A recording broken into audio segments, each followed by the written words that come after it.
Welcome back everybody to Kirby's Adventure Way. I am the Epic Fudge and we got a gold medal in the bomb challenge last part. So now, we're going to be making some more progress by going to the next world in the game, which has an even more stupid name than all the others. Wait for it. This, everyone, is a world that's called Nutty Noon. Yeah.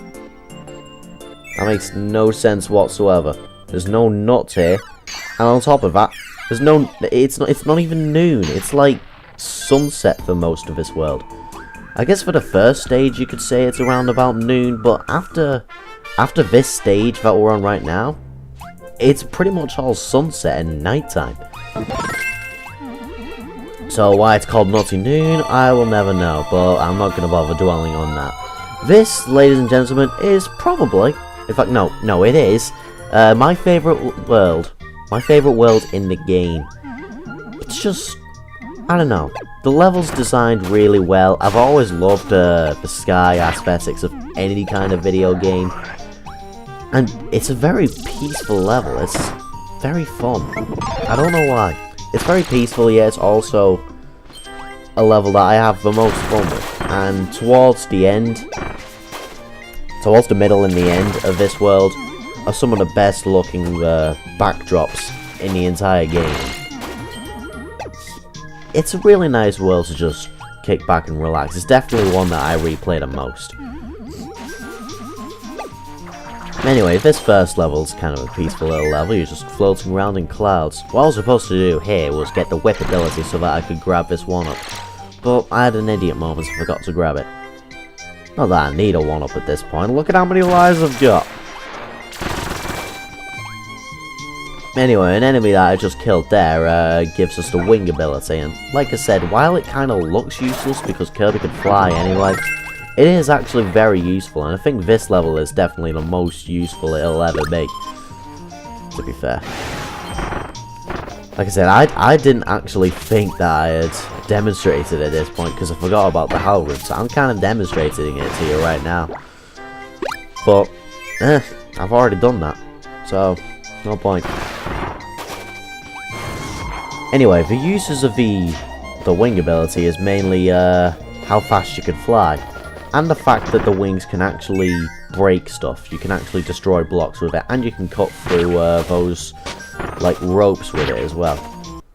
It's quite a good ability to have in the right moments. It's a very situational power-up, to be honest. It's definitely not very useful against bosses and the like, but in certain levels it has its uses.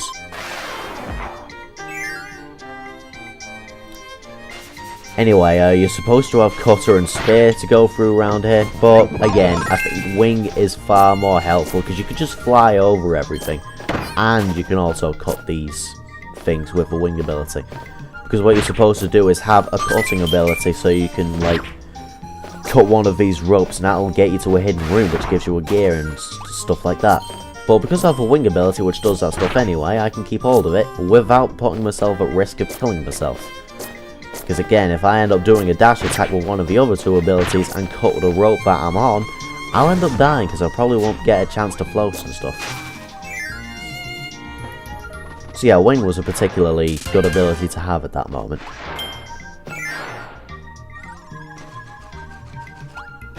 That's some weird looking clouds though, I have to say.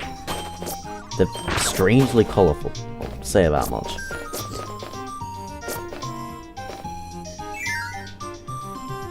Also, you seem to be pretty high up in the sky. I mean, you can actually see the curvature of the planet, which makes no sense because it's supposed to be like star-shaped and stuff. But I don't know, I'm thinking too far into this. Anyway, this is the tornado ability again, another situational power-up. It's not useful in most places, but places like this that are kind of designed around the tornado it's very good to have a tornado around in those places. Anyway, down there you'll end up seeing a hidden passage which give you a maximum tomato and stars and stuff like that. Nothing much, but if you're low on health it's good to have.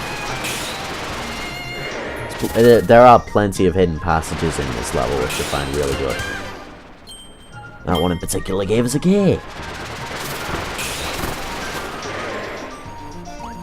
Anyway, I think past this point it's a good idea to keep the tornado ability on you, because while I ended up stopping there, the tornado ability, when you use it, you can actually phase through those metal spike ball things. Like, you can sort of go through them without hurting yourself, and you'll be getting past them. And at a later point in this level, like right now, it's very, very useful to have, because I could just... What you're supposed to do is stay between those metal balls and make sure you didn't hit a bomb block so that you could get to the gear. But with the tornado ability, you could phase right past the metal ball and just get the gear by default. Anyway, that's the end of the first level of Naughty Noon, and I am glad to say that it only gets better from here.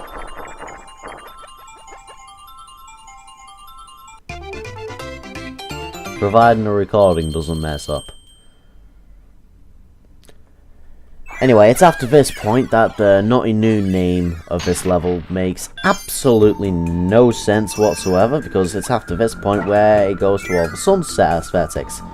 But I have to say, it's a sunset aesthetic, and this is probably the best looking sunset that I have ever seen in a Wii game, ever.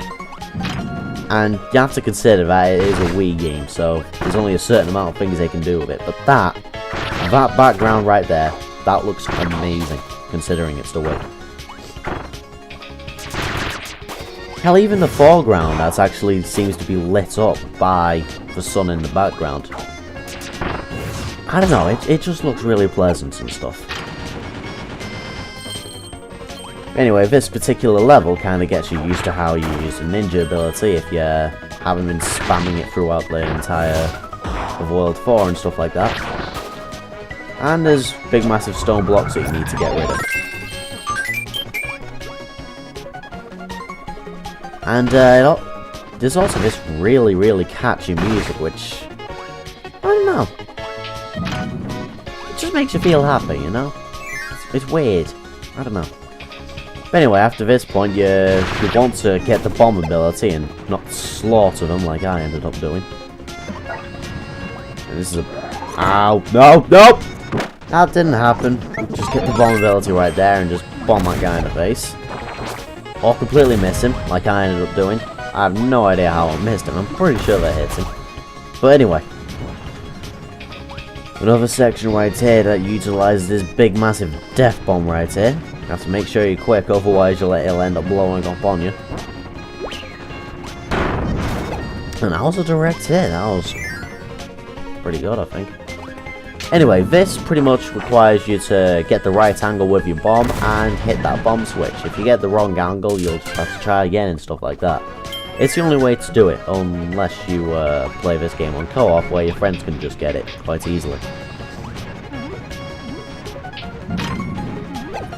Again, you just open and close the doors, and onto the next section, which is a big climbing section with the sword ability.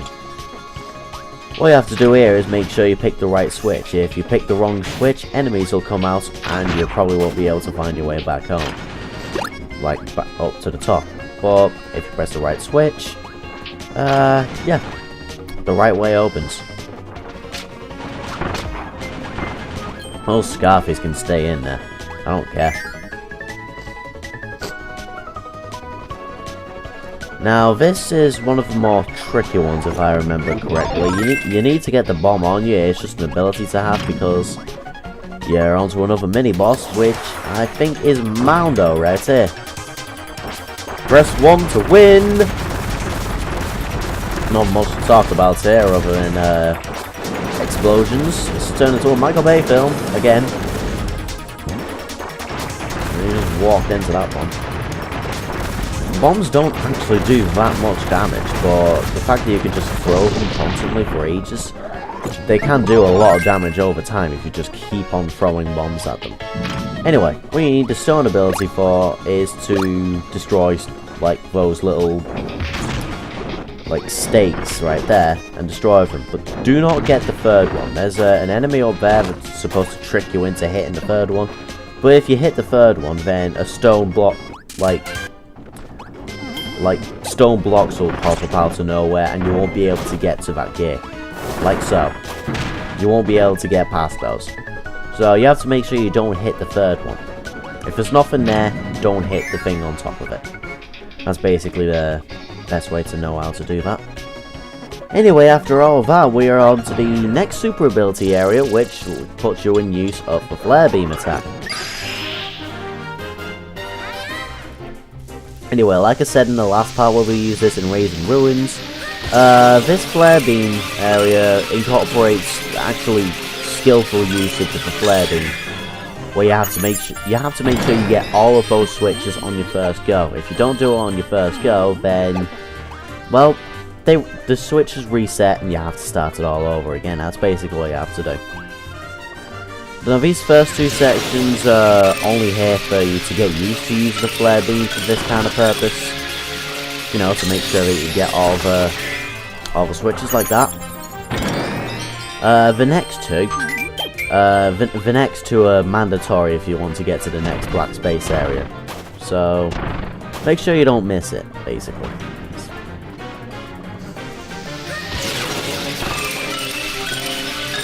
Like I said, if you miss this one, then you'll end up having to start it again, and if you run out of time with the flare beam, then you'll end up missing the space area.